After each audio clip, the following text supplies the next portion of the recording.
Russ, man, so sorry to miss you on the roundtable this week. Yeah, couldn't be here, man. I was listening to you as you guys were driving down the road, as I was driving down the road, though. Yeah, man, but I knew you had to be where you had to be. You were with family and paying your respects. It was a sad time, but it was also a celebration. Right. Well, it just kind of let you into what Joey's talking about. My dad recently died on July the 3rd, and we were going down to his funeral down in South Alabama. And yeah, I hated not being here and to be able to share, but I love the fact that I got a chance to spend time with family, people I hadn't seen in a long time. And for those of you who have had a parent pass or graduate, I think you know what I'm feeling. You know the challenges that go along with that. But one of the best blessings I could have is that right before my dad died, he committed his life to Christ. And so I know at some point in time, he and I'll be laughing and joking about things that we did on this side of death. Well, and I got a chance to come down to the funeral on Friday, and man, I just want to tell you, you absolutely blew your eulogy out of the park. It was one of the most amazing, honorable times that I've ever heard somebody share about their father. Your dad was looking down and he was saying he was so proud of you for those words and how you led the family to celebrate his life. So I just want to say that was pretty amazing.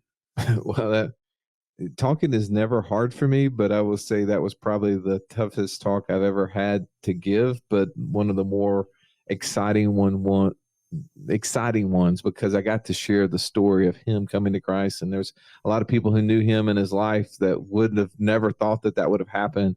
And I think that was a true blessing, but definitely difficult to get through that, and grateful that you got to come down. And I really appreciate you doing it. And I'm grateful as you're listening to this to share this with you, because I see and feel that each one of you are just an extended part of our family. And there's so many things that we get to share on this podcast.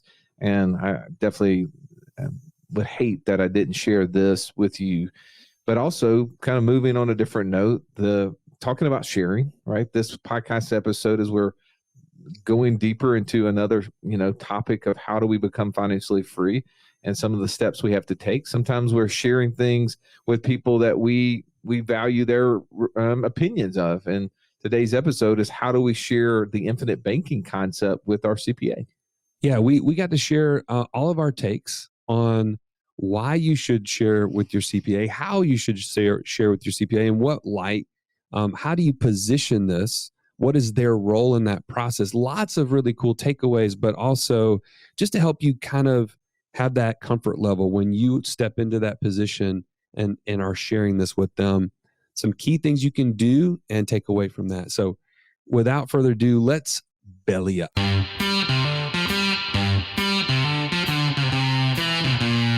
Welcome to the Wealth Without Wall Street podcast, your guide to understanding how to get out of the Wall Street rat race and start your own mailbox money lifestyle. Now, don't let these handsome Southern draws fool you. These financial minds are teaching our country to enhance savings, increase cash flow, and create passive income, all without the help of Wall Street. Are you ready to break through? Now here are your hosts, Russ Morgan and Joey Murray. Welcome into this week's episode of the Financial Freedom Roundtable. I'm Joey Murray, the Italian Stallion, joined as always with the best coaches in the industry at this roundtable. To my right, we have downtown Ernie Brown. Ernie, welcome. Joey, thank you. Glad to be here. Moved up in the batting order of introductions. You did. Unfortunately, the idea guy could not be with us today. The idea guy is absent. Absent, but not in spirit. We're with you, Russ, wherever you are. And along with you, we have our other two coaches across the table from us. We have our resident pilot. He will bring you safely home to financial freedom. Mark the Gooch Haraguchi. Mark, how are you? Doing great, guys. Good afternoon. Let's do this. So good to see you, brother. All right. And not last but not least, we have the man with the $1 million smile, Mr. Incredible, J.D. Hill. That was the best intro ever. Thank you. And to answer the question that you didn't ask, but I know you were thinking, how well am I doing? If I were any better, I'd be twins. That is how well I'm doing. I knew it. Well, guys, as always, I'm glad to be with you. And for those of you listening in, we are talking about a very important subject. We're talking about how to bring up the subject matter of infinite banking with your CPA. Now, when I say that first sentence, guys, I want your first take. JD, I'm going to start with you. When you hear that, what do you think? I'm really glad you start with me. When I hear that, I think avoid it entirely until they bring it up. Wait, so that's my first take. All right, I'm going to have to come back to you on that one because that kind of leaves a bunch of questions in my mind. Ernie, how about you? Are you wired in a way where maybe when you were a kid, did you like to get away with things? Oh yeah, absolutely. I wasn't that way, but that's good to know about you. You don't have to move away from it. It's okay. So here's what I was that way thinking too. about. If you implemented the infinite banking concept in your family, you got this thing going, and it's time to sit down with your CPA, and they're looking through everything. If you didn't bring it up would your CPA know that you had implemented the infinite banking concept at all? Interesting. Okay. Absolutely not. Which I think is a really interesting point, because when we talk with people, it's like, well, I got to go tell my CPA about this. He's like, do you want to get away with something? I gotcha. Well, so I think most people would probably think that there's something that involves their CPA, and that's why they have to go talk to them. But you're saying, wait a minute, that's a misnomer. Yeah, I'm not saying that you want to get away with it. I'm not saying that you don't want to talk to them at all, but just an observation. It's not like it's going to be. There's few things that you can do that is unseen, and this is an interesting. When I was thinking about that, I thought that was interesting. Well, take it one further. I know we're going to go deeper on this in a minute, but do you have to always go to your CPA to tell them how much money you're putting in the bank, how much you're saving, putting aside? Great question. Does it ever involve any sort of tax forms for them to know how much you're putting in your savings account? Good question. No. Okay. Mark, your first take on the question. I think I have a different lens because my answer is very patiently, and I'm going to have to tell them several times. Okay, so you're thinking about it from what standpoint of education, like making sure that they know what you're doing? Right. The only reason I spoke to my CPA about any facet of the infinite banking concept was because there was a portion of the process that I was implementing that I needed to get my CPA on board with so that we could do our taxes, so that we could do my taxes the right way. That was the only reason I spoke to my CPA. I wasn't going for permission, because that's not their job to give me permission to do that. So you're also putting it in the lens of, after I've already started my process of infinite banking, I'm going to speak to my accountant. I'm going to bring them up to speed on what I'm doing, but you're not looking for their permission per se. Exactly. Okay. I just needed to educate them on a specific piece, and we'll talk about it a little bit later about what I was trying to do, why I needed them to understand what I was doing. Okay. See, I when I first heard this, it hit me differently. I was thinking about it as people who get introduced to this, they get fired up. They think, man, this is so cool. Almost too cool. Like almost where I need somebody who's an objective third party to come and like just check the box and say, yeah, I'm not crazy. I'm not getting sold. And I might as well just check with my CPA just to be sure. That was the way I was thinking about it. And to me, there's a lot of hidden traps with that. Both for the CPA, you're kind of putting them in a bad position because chances are they don't know anything about this. And you're also putting yourself in position of, asking somebody without experience and without that kind of, without that take. So anyways, that was just the way I was first thinking about it. Mark, go a little bit deeper on when you say, hey, I'm going to have to bring them up to speed, and what that process was for you. My specific scenario was I was managing the money coming from my policy. So I was taking a policy loan personally, then lending it to my business. And then my business was using those funds to acquire passive income generating assets. And then that money had to flow back through because there had to be repayments. So I needed to coordinate with my CPA what I was doing to, number one, make sure that it was legal. Number two, make sure that we were both on the same page of the legality. And number three, are we documenting this the right way? Because if, heaven forbid, there should ever be an audit, I need my CPA on board with what I'm doing. That's not the time to be like, oh, hey, by the way, here's this little thing I didn't tell you I was doing, and now go defend me on it. No, Yeah. I wanted them on board from the start so that they could validate that specific piece of my process. They weren't validating my concept. They were validating that piece of the process. Okay. So I like which way you're going here. You only involved the CPA in the situation where tax was involved. That is 100% correct. Okay.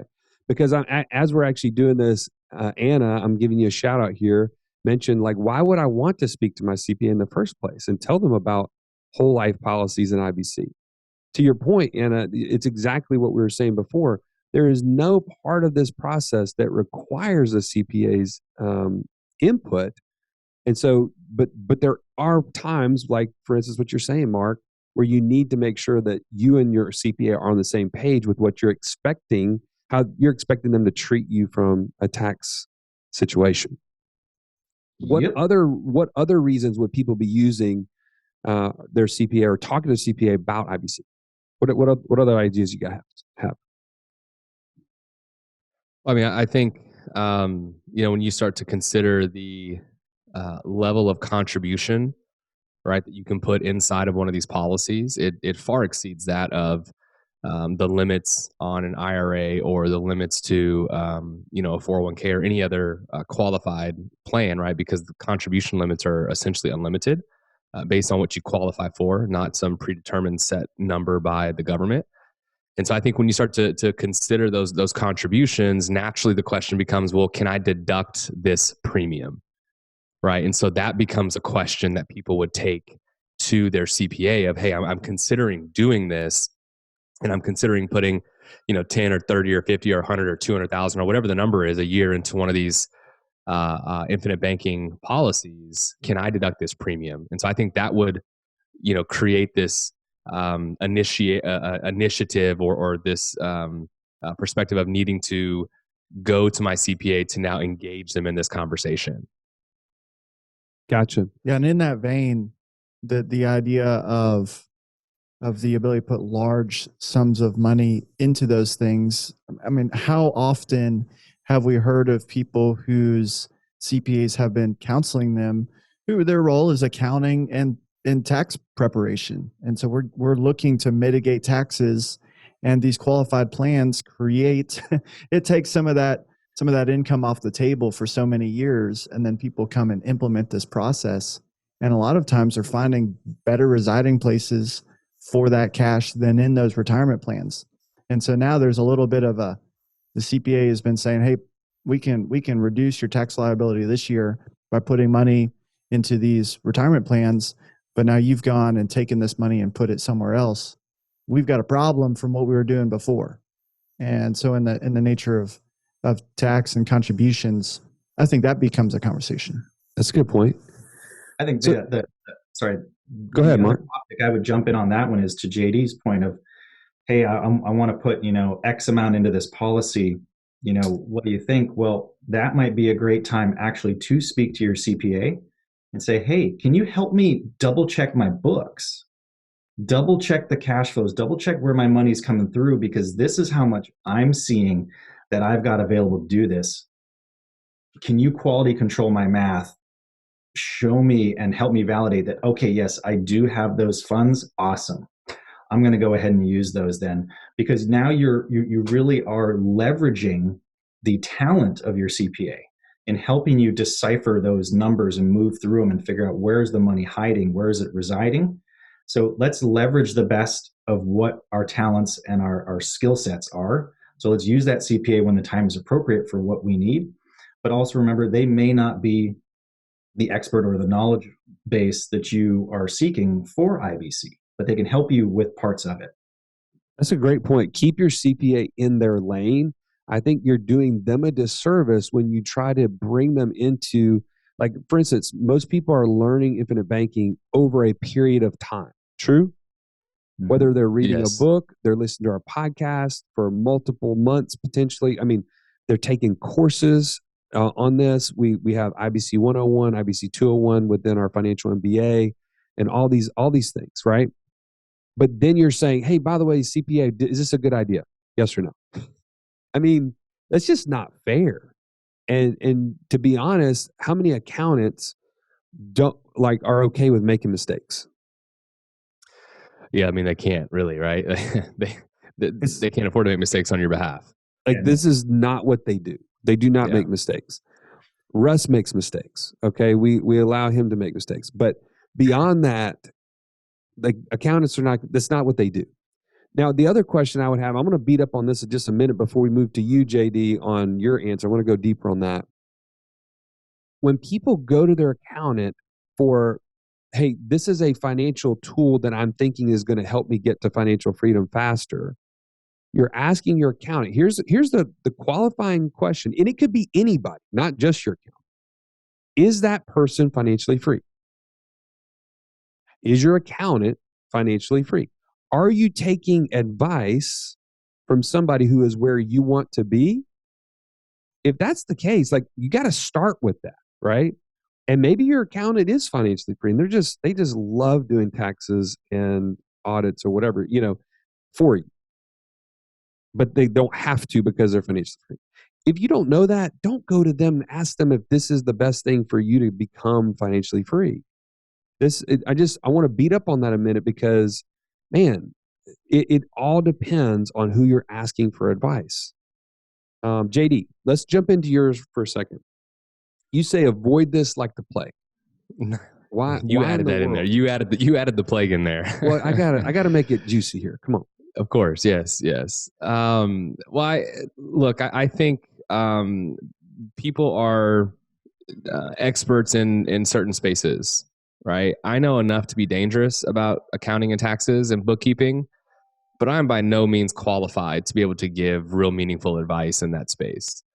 I know from my experience what I've done, right, from tax deductions and tax planning and those types of things. So I can speak from that perspective, but I can't speak from the overarching perspective of accounting and bookkeeping and tax planning and those types of things.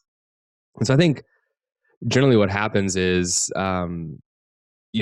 accountants oftentimes, unfortunately, they're at a disadvantage where they are helping people after a financial decision has already been made. Right? Like they don't get the privilege or the luxury necessarily to be able to help you before you make a financial decision. Meaning you've already made that decision, then you come to them at the end of the year with all of your records of all of your financial decisions that you've made, and they're looking at this like, oh, I wish I could have been a part of this conversation before you made that decision, because if we'd have done it differently, I could have saved you this in tax. Yes. Right? Yep. It's like I want to give credit and some empathy or whatever it is to accountants, because I think they're at somewhat of a disadvantage, because by and large they're usually doing things after decisions have been made, right? And so when it comes to IBC, I think unless there's some familiarity with this concept in general for the accountant, this is generally something that's hard for them to get their arms around because they're just not familiar with it. And so naturally, with things that are hard for people to get their arms around and they're not familiar with, we resort to things that we know and go away from things that we don't know. So we go to things like, well, you could have done a 401k or a solo 401k, or you could have done an IRA or a SEP or a simple or what have you, and we could have saved taxes from this perspective. When that wasn't the purpose of IBC, it wasn't meant to save taxes, right? And so Yep. I tend to avoid it because I don't want to have an argument, right? I don't want to be told what to do, right? I don't want unsolicited advice necessarily. And so for me, I tend to just want to avoid it altogether, because again, recognizing that they're coming in after the fact, and I would just rather just not have that particular conversation. This podcast is amazing, almost too amazing, Russ. There's too many ideas, and I don't know where to get started creating passive income. Well, here's the thing, Joey. I think one of the things you need to consider in that statement is, what is it costing you to not know? What is it costing you not to take action? I love the statement that says you don't have to be great to start. You just have to start to be great. If you're struggling on where to start, you have to know what type of investor you are. Know your investor DNA. And if you want to learn more about this, you can join us in our Passport Challenge at wealthwithoutwallstreet.com/passport. Get started today. Well, let's flip the tables real quick, Mark. Your client comes to you and says, "Hey, by the way, this is what my attorney or my accountant has for my tax plan. I just want to make sure you look it over and see if it looks right to you." How are you going to respond? I have no idea what that is because I am not a qualified tax professional, nor would I ever dream of wanting to be a qualified tax professional on your behalf. I mean, this is a simple thought, but probably looks like Sanskrit to me. Yeah, make reasonable choices. Well, if I could, I want to circle back to like the right time to talk to your CPA. So, example from me is, all right, I've got my IBC system set up. I'm on my journey towards financial freedom and ensuring that. So I go and I find something I want to invest in. For this example, it was an ATM share. So I've got the resource. I'm going to leverage it. I'm going to go get my share, but I know there's going to be tax implications from that asset acquisition. And I know what's going to happen downrange. So rather than wait till, like JD said, wait till the end of the year and just dump truck all this stuff on my CPA's lap, I call her up and I be proactive. And I'm not talking to her about IBC. I'm not talking to her about how I'm going to leverage the money out, because we've had that discussion several years ago. We've crossed that bridge. But now I am leveraging her skill set, her understanding of, hey, if I go and acquire this, this is the background, this is the system, this is the depreciation, this is the income. What is going to be my exposure for taxes and whatnot, and how can we mitigate? So I leverage her expertise where it's appropriate. I'm not leveraging her into a space that she never wanted to step into. She never wanted to hop into the IBC space with me and be my coach in that regard. That's right. So let's remember that, CPAs, your coaches, wherever you're getting the information from, like we're saying here, is qualify that, leverage it to the best of its ability, but don't force someone into an area that they don't really want to be in. Well, I think if we can sum it up, so far what I've heard us all talking about is there's two buckets in which it's appropriate to talk to your CPA. One, when it's a tax related question, it has nothing really technically to do with IBC, but it is related to some function of using cash that may have come from your infinite banking system, right? And the second thing is what I'll point out is that this is a great idea. Small business owners have this. They go to their accountant when they're learning this. They say, you know what, I'm excited about this. I want to run this by my CPA just to look at the forecast of cash flow, right? I'm looking to make sure that the dollars that I'm putting into this policy are sustainable. That, and it may be their CFO or it may be their accountant, but at some point they're looking for validation that the plan that they're considering is within their realm. And man, you're asking an accountant, you just give them the T-ball, just set it up for them, hit a home run, right? Because that's their lane. So that's the second bucket in my mind. So anything tax related, anything having to do with cash flows that they can help you with forecasting. Is there anything else, anybody want us to pipe in on that you would think would be a third reason somebody would talk to their accountant related to IBC? Not all at once.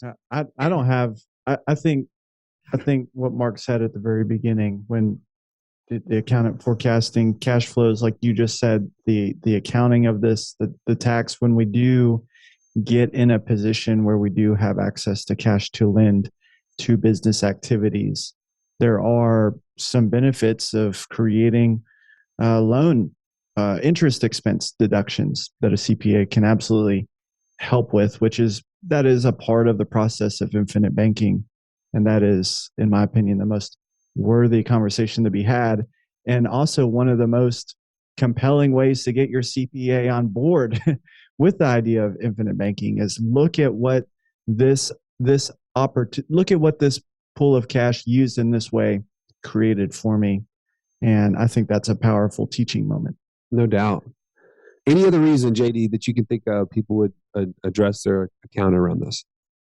Man, I think that's actually really solid, Ernie. What you just said, it's kind of an aha moment for me. It's having the conversation after the fact, because now they're having to help you reconcile the results of what you're getting, right? Which is so powerful to help you, because then that naturally then elicits questions on their behalf, or from them rather. Like, well, what are you doing again? How are you using, right? Like it creates a different question from a different perspective. They're wanting to understand the how you're doing what you're doing, rather than just what are you doing. No doubt. And so I think that was really powerful. I don't know if you saw the question from the audience member that we have.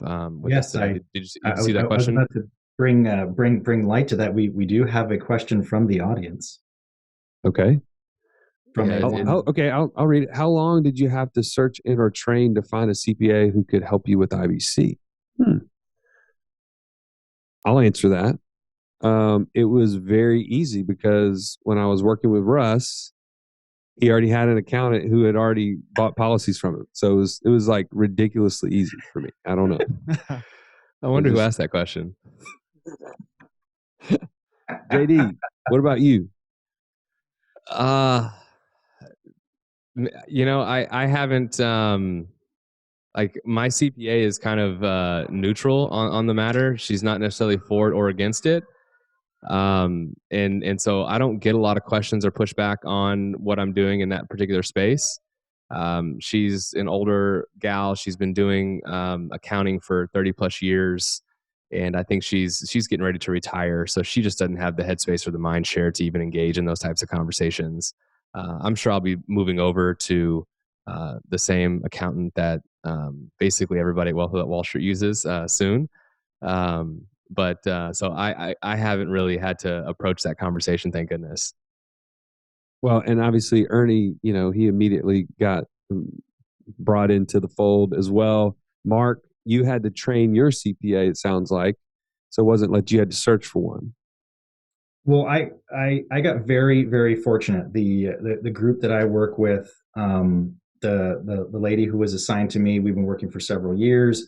And so as I started implementing this and using it throughout, I never had to explain to her what the infinite banking concept was. I never dreamed of doing it. I never wanted to do it, nor do I want to do it. That's not my job, because she hasn't told me that she has a problem that she would like for me to help her solve. Actually, Mark, it is your job to tell people about IBC. This is part of what you're doing as a financial freedom coach. You're helping people on this path. It's a step in the path, for crying out loud. If you're not going door to door, Mark, telling people about IBC. But it was great, because when I really started implementing and we started going through this strategy of, and we've got it inside the community, right? Anthony Faso, one of our other CPAs that we know, did a nice webinar course for us of how to take a loan from your policy and then properly annotate it. So that took actually like about 3 or 4 iterations of conversations with my CPA to be able to share with her, okay, what exactly are you doing, Mark? All right, so here's what I'm doing. I'm taking a loan from the life insurance company. I'm leveraging against my policy, and then I'm going to take that loan and lend it to my company, and off I go. And it was just having to map that out with her and go through it. And it wasn't that she was saying, oh my gosh, you patently cannot do this. She said, I'm just trying to understand the moving pieces of the puzzle to make sure I can validate this. Yep. And that so it wasn't she surely didn't say this is the dumbest idea I've ever heard. As we had talked about last time. But it did take a couple of times talking through it, which is no different than when we learn about IBC, right? We've got to hear it a couple times and work through it, see some examples. And so that's why my initial take was patiently and several times. I love it. Because they need to be your champion as well. That's a great relationship that you've outlined there. And JD, I know you and I were talking ahead of time about one of your clients recently was talking to their accountant about some decisions they were making. So let's round it out with this story and then finalize this. Yeah. So, which I find it interesting, right? And it's a wise man has many counselors, right? So I think seeking counsel and seeking wisdom from other people is absolutely wise, right? And you absolutely should do that in the context of what we're trying to solve for, which is so important, right? Like I can't come to Joey and say, "Hey, Joey, should I buy a hammer?" Hopefully, Joey's a good enough friend to say, well, "What do you need a hammer for?" Right? Don't ask Not Joey just say, where to get haircuts either. Right. Come on. You know what I mean? Like I think like context is so important because absent of context, then the content, right? What you're really trying to solve for, becomes lost or fuzzy. And so he's asking his CPA for not necessarily permission, which I think is important. Is that we're not asking for permission of what we can do, right? We're asking for guidance on, does this fit in the overall strategy? And this is a very successful business owner. He's got multiple businesses. He's got great cash flow. And really what he was doing was just checking in to say, hey, look, I want to do this. And do I have enough capital to be able to dump all this cash into my policy and use this effectively was sort of the conversation between he and his CPA. And of course, his CPA endorsed it and said, yeah, absolutely.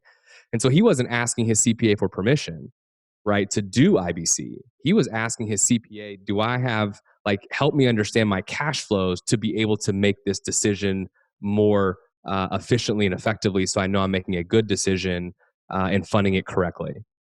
That's awesome. Yeah, again, using the strengths of your advisor. I love that. And in the end, guys, what we're talking about here is financial freedom. Infinite banking, as we all know, we've talked about this on the show multiple times, is a step in the process. It is a necessary part of building that opportunity fund that will then lead to the passive income opportunities. And you all have an opportunity. This is kind of new, so I want to continue to bring it up. We've built out courses. If you've never heard about this, if you are learning about this for the first time, we want to introduce you into our Passport Challenge. You can go to wealthwithoutwallstreet.com/passport, and you will gain access to get the clearest picture of what financial freedom is for you.